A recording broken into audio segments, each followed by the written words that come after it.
Welcome to the Blogger Genius Podcast, brought to you by MiloTree. Here's your host, Jillian Leslie. Hello, friends. It is me, Jillian Leslie. I am founder of MiloTree, the pop-up app, founder of Catch My Party, the largest party ideas site on the web, and host of this podcast. I like to call myself a business translator. I take what is working in blogging and online entrepreneurship today and break it down so you can take those tactics and strategies into your own business. Before I get started, I want to invite you to join my new Facebook group. It is called the Blogger Genius Share and Grow Your Blog group. If you go to Facebook and you search for Blogger Genius, you will see it show up. Please join the group. I am having so much fun in this group. It is this really nice community of bloggers and online entrepreneurs, and we're all supporting each other and helping each other grow our businesses. Again, head to Facebook and search for Blogger Genius. You will see it. Please come join the group. For today's episode, I have my friend Melanie Ferguson from Southern Crush at Home back on the show. We're recording this part 2 because I wanted to know how she grew her blog so quickly. I think you're going to find that really interesting. And we're talking about live video. I'm sure you're cringing as I say this, but I really believe that live video right now is a secret way to grow an audience, a committed audience. In fact, I go live every Monday in my Facebook group at 3 p.m. talking about my newest episode. Melanie goes live multiple times a week. I think in this time when we're all so isolated, it is a real way to build connection. Melanie shares her best tips for going live, and what I also love is that she shares that it's never easy. It's always weird. So if you think going live is weird, you are not alone. I think you'll like this episode. Without further delay, here is Melanie Ferguson. Melanie, welcome back to the show. Oh, Jillian, thank you so much for having me again. I'm super honored to be here. I cannot even believe that you are having me on here twice. Oh, absolutely. When we finished our last recording, we both realized that we hadn't even talked about your blog and how you've grown it so quickly. And we both said, hey, wait a second, how about you come back for a part 2 to really talk about blogging from your perspective. So would you just share about your blogging experience and like when you started your blog and when you decided, you know what, I'm leaning into this? Excellent. So, I wasn't really on board with having a blog from the beginning. I thought that was something completely foreign from what I was trying to pursue, which was an audience on Facebook, because I knew that if I could grow a following of people who knew, like, and trusted me, I could sell to them something of value that they would need. Little did I know it would be through the vehicle of a blog. Yes. So, well, I always say that usually people start with a blog as like the hub of their business, and then say Facebook, Instagram, email, Shopify, all of the courses, whatever you're doing are like spokes off of that hub. But what's so interesting is really Facebook was your hub. correct. And I would say your blog has been almost a spoke off of Facebook. Would you agree? I would agree. So when I started it, I was just looking for a place to house the how-tos from what I was already gifting to my audience, which was sort of an entertainment twist on DIYs. So I would go live and share a project, and they would want to know, where did you buy the things to make it? How exactly did you make it? I missed this part. Where do I get this? And so it just seemed a little simpler to put it in writing somewhere. So, and the one thing about a blog is you own it. So with Facebook, you become dependent. People call it you're sharecropping. You're building stuff on rented land. And do you feel that way when you think about your blog and you think about your Facebook page? How do you think about them in your own business? I definitely share that point of view, Jillian, because more than once have I felt like the rug's been pulled out from underneath me over on social media. So what I mean by that is when I was about, I felt like it was a lot of followers. I had about 40,000 at the time. I got hacked, and someone from Pakistan took over my personal profile, which in turn locked me out of my own page. So therefore, I didn't have a Facebook page. I didn't have a Facebook profile. Everything was just gone for me. So I have learned to put certain safety precautions into place now, but it was about 72 hours it was the longest 72 hours ever. I didn't have a platform. And so I definitely hear you when you say the two different animals. And I've never lost my website. I've never lost my blog. It's always there. All right. It's kind of your... So you start your blog.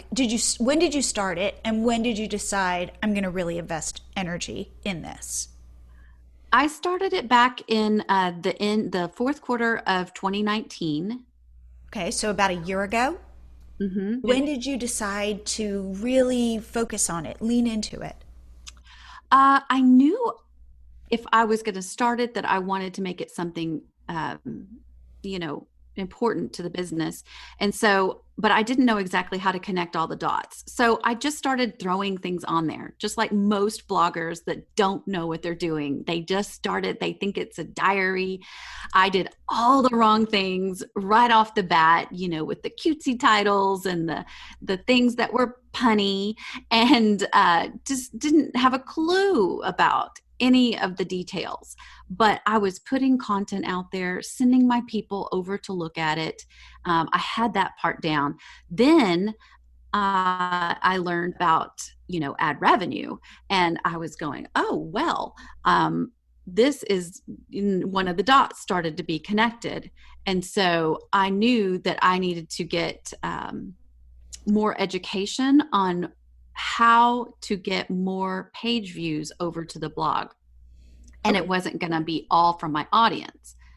So your goal then is I'm starting my blog as a place to kind of house my content, where I can have more available to my audience when they're watching, let's say, my Facebook videos and they want more details. So it was like a warehouse that people Correct. could visit. And then you're like, wait a minute, this could be a way that I could make money.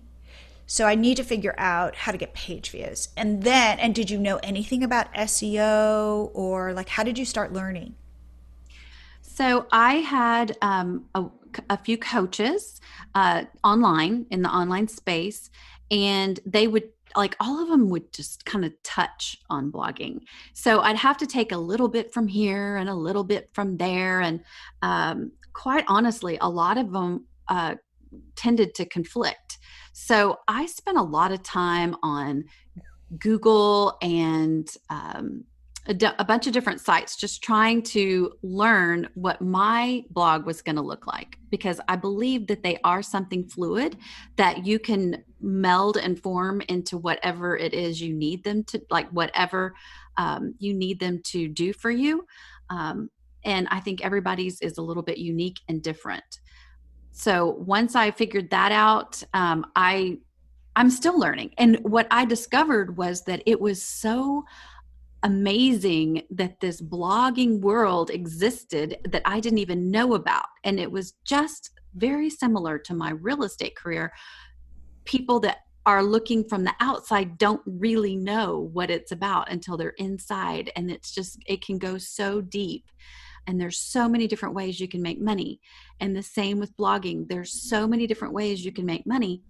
And the opportunities are endless. And it's also an opportunity for recurring income. Yes. Somewhat passive as well, depending. So you start leaning in seriously. And what did you decide? I'm going to do this many blog posts a week. I'm going to take my videos from Facebook and I'm going to embed them. I'm going to, like where you start, when you said, okay, I'm starting with a craft. Would the craft first start on Facebook and then you'd go, oh, great, here's my content. And then I would transfer this content over to my blog? Like how did it start? How did it move? That's exactly what happened. So I didn't honestly spend a ton of time like pre-making a DIY and then going and sharing it and making two of them. So I'm busy like everyone else and have another whole life. And so I would just go figure out what I wanted to make. 30 minutes before I'd go live on Facebook, I would go live on Facebook, and then I would decide after the DIY was over, was this blog worthy? Is this something I want to put over there? And then if it was, I would go ahead and put it over on the blog and include my Facebook video at the time. And would you be going back and taking photos? Like, okay, here are my supplies. Here's whatever. I can just kind of snap it, use my iPhone, snap a bunch of photos so that I have photos to support the steps, that kind of thing. Yes. So I would go ahead before every project and take a picture of the supplies just in case it turned out great or they loved it and wanted more. And so I would also kind of like, I call it fake it. I would fake the photos of the how-to, like touch the paintbrush to the item, but not really use paint. And some of the things, like if they weren't going to see the back of it when I was going to be live, I'd go ahead and do some of the project on the back of the item. So I kind of just faked it to get some imagery ready beforehand. And then I would always go back in the blog post and just say, hey, listen, if you missed it or you want more details, you might want to watch the video. And that video would be connected to the ad revenue program over on Facebook. So I would be getting paid by Facebook to share my video over on my blog, where if they watched it, I would also be being paid ad revenue, as well as, of course, affiliate money with supplies. Oh, I love that. I love how all these different pieces, like you're not having to do the DIY twice, that you're going, okay, here's the down and dirty way of being able to go live on Facebook, have content, make a little bit extra content, like some imagery, and then boom, you've got a blog post. And so I take it you were putting up, you are putting up one blog post a week with a new craft? I started out with one a week. I was going live all the time though. And so not every project was making the blog because I just didn't have enough time to actually blog it. But it had to be a standout one or one that I knew had a great affiliate opportunity. But now it's probably, I try to put out 2 to 3 blog posts a week, and it's about to be more than that. So it's been a process. That's amazing. Okay. So you got your numbers up so quickly. You're like this, when you were like, yeah, I'm going to really lean into this a couple months ago, I want to say. And then all of a sudden you're like, yeah, I made it to MediaVine. So how did you do that? How did you drive so much? How are you driving so much traffic to your blog? Well, it is definitely starting with an audience. So some people have to borrow their audience. And what I mean by that is a lot of bloggers, if they don't have a presence anywhere with a substantial audience, they're borrowing an audience from Pinterest, from, there's so many different places you can get one without actually starting from scratch. So what I mean by that is in Facebook, I spent a solid year building that up and getting an audience that, trusted me and wanted to see what I was going to do next. And that is what you want. So that is what I try to teach the people in my business coaching, is how to grow a 6-figure following. And I don't mean that's necessarily paying you 6 figures, even though mine is. It's 6 figures in the number of followers. So with that, you can count on a certain amount of traffic. Right, because you can say to them, "Hey guys, it's Melanie. Look what I just did. Come over here." And they go, "We love Melanie. We're going to follow her over there." So you had this built-in traffic from your Facebook followers. Correct. And then how have you been able, so you're directing them over to your blog. Yes. And then how are you able to continue to grow that traffic? Even beyond this.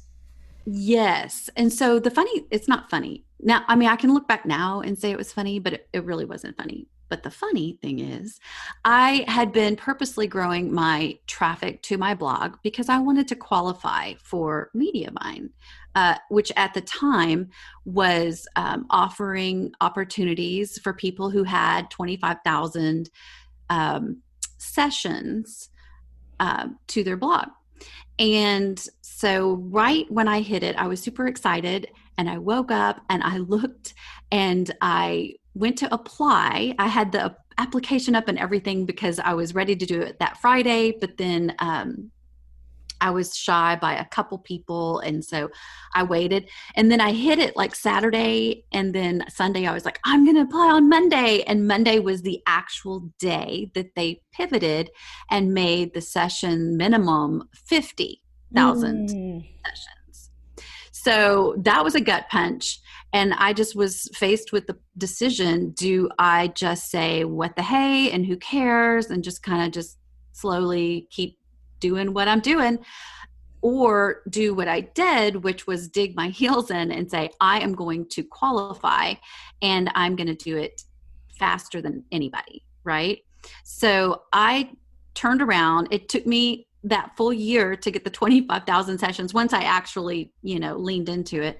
And then in 2 weeks, I got the other 25. What? So yes. How? So I have an actual list of things that I did. I think I shared 13 of them. I think there were more, but they're very specific, and they all pretty much utilized that audience that I had on Facebook. So I did all sorts of, I call them tactics, because they're not something that I've implemented and just do every month now, although I probably should. But they were definitely things that you could put into place, even one or two of them, and make a huge difference in your traffic. And I mean, just for instance, I had one was just like a comment contest. If they wanted to enter this contest to win, I had a print on demand portion in my shop, and it was just, if you want to win one of these mugs that have my logo on them, go over to any post you want on my blog and leave a comment, and then come back here on Facebook and comment underneath this post that you did it. And that's it.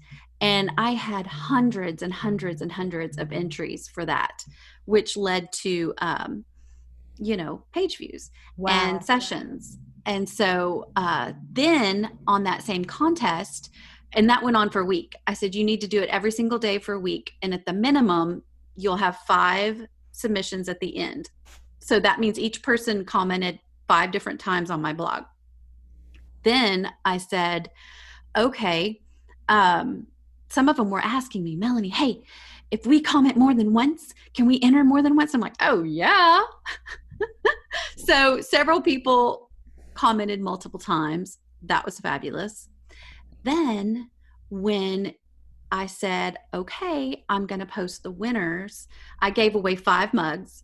And so 5 people were allowed to win. I made a landing page on my blog for the winners' names. Okay. And so I went over to Facebook and I said, hey, the winners have been posted. Go here.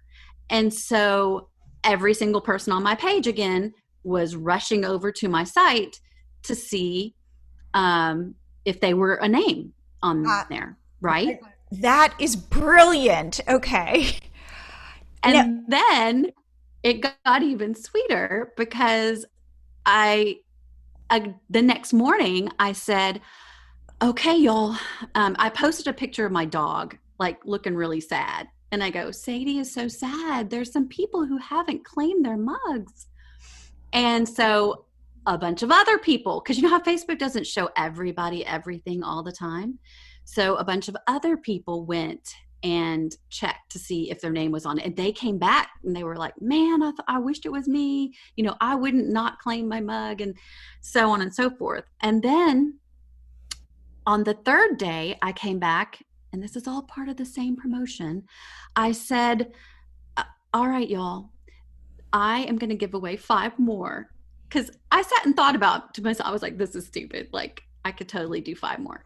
So I said 5 more and just go check and see if your name's on there. So, I mean, it really went over very well. I got a ton of comments, which is great for SEO on my site. And they were all pretty sincere comments and sweet, and, you know, not just Reddit, you know, and then tons and tons and tons of page views from that. So that was just one of the different things I did. Now, here's the thing though. Was it like you saw this big bump and then your traffic dropped afterwards? Or how have you been able to maintain that level of traffic? I feel like a lot of them, honestly, Jillian, it was their first time to ever go to my site. Like, they didn't even know it existed. Because I used to have friends that would be like, you have a blog? You know, I just wasn't really good. I wasn't promoting it. I was like, oh, yeah, I talk about it on Facebook. And they're like, well, when? Because I've never seen you post about it. And I'm like, well, and I thought to myself, like, well, maybe I only post like once a week. And so I've gotten really on purpose about posting at least twice a day, something that leads back to my blogs. I wanted to take this short break to talk about Milo Tracer. This is the pop-up app that David, my husband and partner, and I built to help bloggers grow their social media followers on Facebook, Instagram, Pinterest, and YouTube, and also grow their email lists. If you are trying to grow your Facebook page, which right now I recommend you do, especially after listening to Melanie, remember, you can install the pop-up on your blog super easily. We have a WordPress plugin, or it's just one line of code, and it will pop up and it will ask your visitors to follow you. And here's the best part. It won't slow down your site. It's very effective. It's not obtrusive. And it grows your most engaged followers, people who've been on your site and really liked your content. Head to MiloTree, sign up, get your first 30 days free, and then it's just $9 a month after that. And now, back to the show. Are you promoting different content that's unavailable on Facebook on your blog to get people to go, oh, I need to see that thing? Sometimes, but usually if I'm doing something like that, it's more of a teaser, like, you know, go over there to see the after of something that I've created. Got it. So you've been really able to, you know, they talk about this, like cross-pollinate.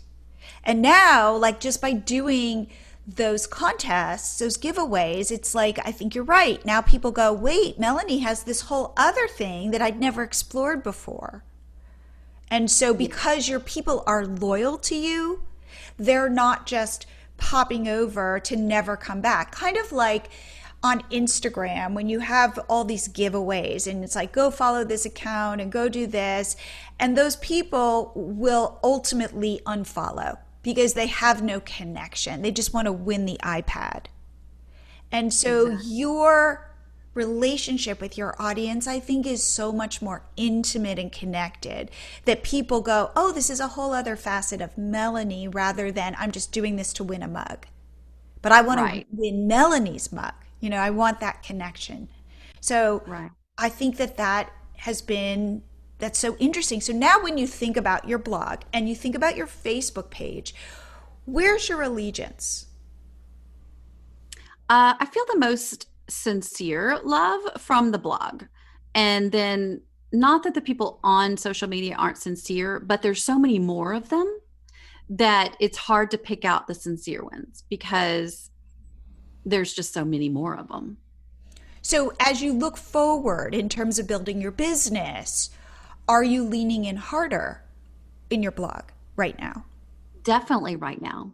Are it's you the season for that. Are you pulling back at all on Facebook? Yes, definitely right now. But TBA to be announced, because Facebook is rolling out some things right now, as they always are. And I do make an effort to stay on the complete top of everything Facebook, because that is where most of my audience is.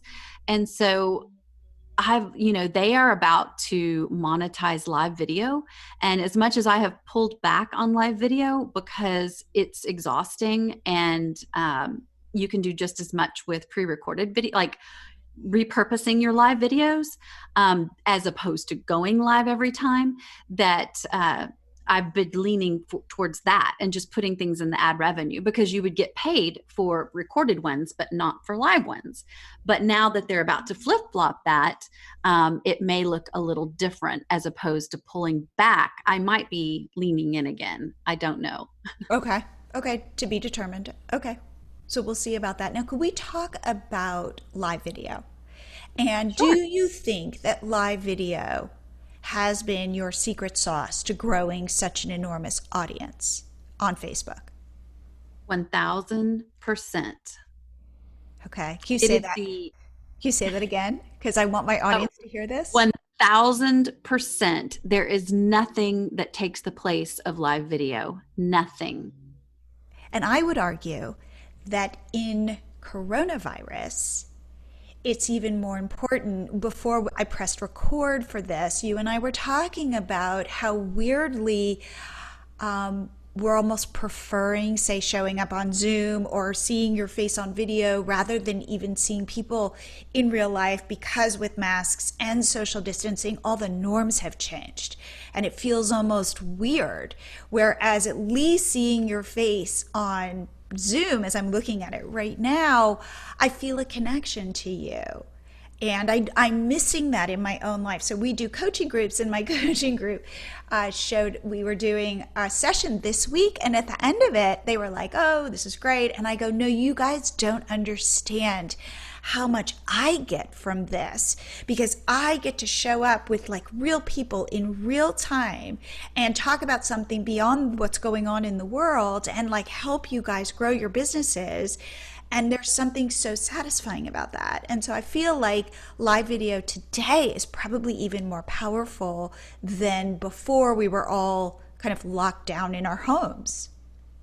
Yes. And all the social media platforms seem to agree on that one thing. They are all promoting some type of live content. So, all the way from all of them, TikTok, Instagram, Facebook, they're all wanting live content. Pinterest now, Absolutely. Everyone's on board. So let's talk about how you got good were you naturally good at doing video, or was it weird for you at the beginning? It's always weird. It's weird today. It's always weird. It's the tingle never goes away. None of it. No, it's kind of like when a lot of people equate fear to like when you are in a warm bed on a cold morning and you do not want to get out of bed because it's going to be so freaking hard to do. The longer you stay snuggled up under those covers, the harder it is. And that's the same way with hitting the live button. It has become something that I know that if I just don't hit that button, it's going to get worse and worse and worse and worse until I do. So you just rip off the Band-Aid. I love that. And I love for somebody like you, because when I watch your lives on Facebook, you seem so natural. I love you. You just made a face. You seem so relatable. You seem like this is second nature. So you saying this is not second nature, it still feels awkward, is so refreshing, because for those of you in the audience listening to this, I highly recommend you go live. In fact, so when I was talking about my coaching group, I challenged everybody this week to show up live somehow, somewhere. It could be in a story, it could be in going live. Like, it doesn't have to be making a YouTube video, or what I was challenging them was to put their faces on video. So it's no longer a craft where I'm watching your hands. It's no longer you narrating something. It is you on video speaking to the camera. And I feel like that is a superpower if you can do it. And I love you saying it's never normal. It's never comfortable. Because it's not. And it doesn't ever go away. It's not like, oh, once you've done it 10 times, right, then not a problem. Right. So. Right. All right. So tell me, what would you say your biggest tips are for somebody who is terrified and says, no, that's never going to be me? They're terrified, but I'm saying, you and I both are saying, this is really important for your business. And if you can do that, because you have to assume most people are in not your shoes, the person who's scared shoes and won't go live. So if you're willing to do it, what a great competitive advantage. Definitely. It is definitely a superpower. So I just feel like if you are going to put in the work, I'm very type A, everything, it's never enough. And so it's, I feel like very much so that if I'm going to put in the work, it's got to be to its fullest. Like, it's got to be the most bang for your buck. And if I am going to put in the work on something and I know that it's going to get 10 times over here versus 1 time over here, and all it means is hitting a button, I mean, come on. And so it's for my business. And my business, ultimately, you just have to stop and think, like, what is it for? Well, right. You know what? It's for my family. Yep. And if my family needs me to hit a button on a phone, yep. I'm going to hit a button on a phone. Yep. And so that's not that hard for me. And something I had to learn from the very early on, and I still struggle with this, and I'm sure a lot of people do, be a creator of content more than you are a consumer of content. Because if you're sitting there and you should be going live, but you're watching other people's lives, you're really not benefiting your business. So, okay. So I struggle with that. So for the person who's scared and who thinks, oh my God, I can't do this, what are your top tips for somebody to do it? Okay, well, you can start by just putting a big fat sticky note right over the face of your phone so you don't have to look at yourself, and shove your phone up against a bottle or in a tripod if you have one, and push the button and just talk to the sticky note and make a big smiley face on it. So you just know you need to be sure and smile. Don't look at yourself on there. And 100% don't look at the numbers. I know for the longest I had either nobody on there, which is perfectly fine. People will watch it later, and all the way up to like 10 people on there and being mortified. But it's fine. It's fine. Just different things work for different people. You could reward yourself. Listen, every time I go live, I'm going to go get myself a Starbucks or everybody's either positive or negatively influenced. So you have to decide what works for you. Now, do you recommend somebody plan what they're going to say or just spontaneously show up? I think you should have a loose outline. Maybe like the 3 things you're going to say. First, you always want to introduce yourself. You never know who's going to be watching you for the first time. So say your name and maybe the name of your page. They're there, but they've been scrolling. They don't know who they landed on. So you just say your name, the name of your page. I have a slogan. I say it every time, and you'll just get really good at remembering that. And that's a great way to like count down a few seconds at the beginning without having to say, hang on, you don't matter. I'm going to wait for someone else to hop on. And then after that, you're going to just have the basis of what it is you're going to share. If there's something specific you don't want to forget, I always, when there's something specific, I have to make sticky notes and put them on the phone so that I don't forget to mention them. And then at the end, you just want to make sure that if you haven't been saying it throughout, that you remind them, if they liked what they saw, to please like and follow your page. Because just, you take that for granted. Like, they're there, they should like it. Facebook pops a little thing up that says, follow this page. Well, you have to tell people what to do. So they're waiting for you to tell them what to do. And 99% of the time, if you tell them to do something, they're going to do it. Now, what about, how long would you recommend somebody go live for when they're first starting out? That's a totally loaded question because everybody is going to be different. However, there are like situations. If you are only planning on going live twice a week, which is totally fine, I wouldn't go live less than 20 minutes, 15 bottom line. If you are going to go live several times a day, you could get away with 3 to 5 minutes and then go live again later and then go live again later. But it just depends on what you're committed to do. But don't go live 5 minutes one day and then not again for a week. That's not going to work. Now, are you going live on Instagram as well or only Facebook? I only go live on Facebook. Do you then download the video? You do download the video and you'll put it, let's say, or you'll put a direct link to it in your blog post. Will you upload it to IGTV? Will you do anything else with those videos? So the Facebook Live video is a little bit different animal than what all the other platforms prefer. And so it's a struggle. You can use some of the editing software to actually create it a little more YouTube friendly, where you can just zoom in on what you were working with on your hands, or on Instagram, on IGTV. Those are a little different too. And you may have to cut your video up and make it a bunch shorter because it's really, there's no room for all of that socialness over there. It's more of brass tacks, like show me the money, show me the stuff, show me how to make what it was. So it's a little bit different for each one. In a perfect world, you're going to have 2 setups. And I still, again, I struggle with a lot, don't I? I struggle with this, but remembering to set up a camera that's separate, that's just on the project. And then the one that I use for my face, because Facebook is more powerful if you use the portrait mode and you keep your face in the video with the project, because the people, yes, they want to know what you're doing, but more than that, on Facebook, those people really just want you, and they want community, and they want to feel a part of your life, and they want to hear what you did today. They want you to acknowledge them on the other end and say their name. People will private message me. Would you please shout out my niece? It's her birthday. Would you please say my name live because da da da da.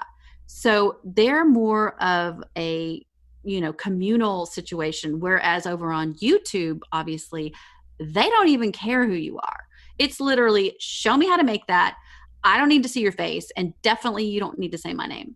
So it's totally different platforms. And you just, can repurpose the video that you made on Facebook Live better if you keep some of the chit chat at the beginning only, or just the end only, and then you can slice it. Interesting. So that's so interesting, though, that you're going live on Facebook in portrait mode, just because I feel like the platform is much more geared toward landscape, but you're thinking because I'm in the video, that's much more compelling for my audience on Facebook. Definitely. It's 100%, because that's how they're used to seeing you. They're not used to seeing us landscape where it's just our neck up. Mm-hmm. They're used to seeing the whole you. And, it's harder to get kind of like the project in the photo and yourself, but that's what they want. And so that's what they get. I just want to say, as we kind of close out, there's something, so David and I, David, who's my husband and my partner with MiloTree, Catch My Party, all of that stuff, what we do is we look at people's blogs. And so this morning, we went to your blog, Melanie, to look at it. And what we liked so much about it, so what we teach is this idea of content first. And we set up people's blogs with our Blog Start program. Here's a little plug. If you want us to set up your blog, we'd be happy to. MiloTree.com/blog start. But first of all, Melanie, we were impressed that you were on SiteGround, which is where we put our people. We were impressed with your theme because it was a very simple Studio Press theme, which is what we recommend. But the reason why we really like what you're doing is because you you're not focused on all the bells and whistles that people get hung up on. People love to have 5 different fonts on their site. They love to have things that are animating. They love like page builders, which we are not a fan of. What we are a fan of is content first, so that I'm seeing the value of what it's a little bit like a present, right? It's like, do you care so much about the wrapping, or do you care about the actual present inside the wrapping? And bloggers get very focused on the wrapping, and they're not focused on the gift they're giving. And I feel like, Melanie, with you, the gift is right. Like, I get it. I get who you are. I go to your blog. It's just right there. I've got crafts. I've got like you're all over your blog. Your videos are there, and it's like simple crafts that are approachable, doable, especially during this time. Chances are I might have a bunch of the materials in my house. And so I get who you are, and I get what you do, and I get the value you provide. And David and I were both like, you go, Melanie, just because we think you are focused on the right stuff. So I wanted to say that to you, like really. And when you say, oh, I'm still new at this and I'm still figuring it out, I want to say, we think you're like off on the right foot. Yay. Really. And you know this because I said this all to you before we pressed record. So, I was looking, in fact, we were looking because I thought, oh, maybe I have some insights that I could share with you. And truly, I'm like, wow, you're there. So when you are thinking, audience people, of setting up your blog, think content first. You're a solver of problems. So Melanie, what would you say the problem is that you solve for your audience? Where they can find inspiration for creating and decorating a home that they love. Oh, I love that. I love that. I love that. But I love that you know that, and I love that you could just say that right off the top. Like that is something that it sounds like because you have that everything you make, you can kind of you can reality check it with that to say, am I doing what I say I'm supposed to be doing? Right. Definitely. And that's just one of those things, like, you don't need to be all over the place with your blog. Try to stick to 2 to 3 top, focus points that you're going to be expressing with the blog instead of being all over the place. I love that. Okay. So Melanie, how can people reach out to you? How can they learn more? Share with my audience, because I want them to go check out your blog. Awesome. Yes. And I appreciate all of those kind words. That was super sweet of y'all to check it out. And I just, I feel really honored. So yes, you can find me at southerncrushathome.com. And for information about what I've shared today, everything will be at southerncrushathome.com/6-figure following. Ooh, I love that. All right. Well, Melanie, thank you so much for coming on the show. Thank you for having me. I hope this episode inspired you to start doing live video, whether it be on Facebook, Instagram, even in an Instagram story, just putting your face out there. I don't think there's any better way to connect with your audience. And before I forget, please go to Facebook and join my Facebook group, the Blogger Genius Share and Grow Your Blog group. It's a bunch of cool people hanging out. And I will see you here again next week.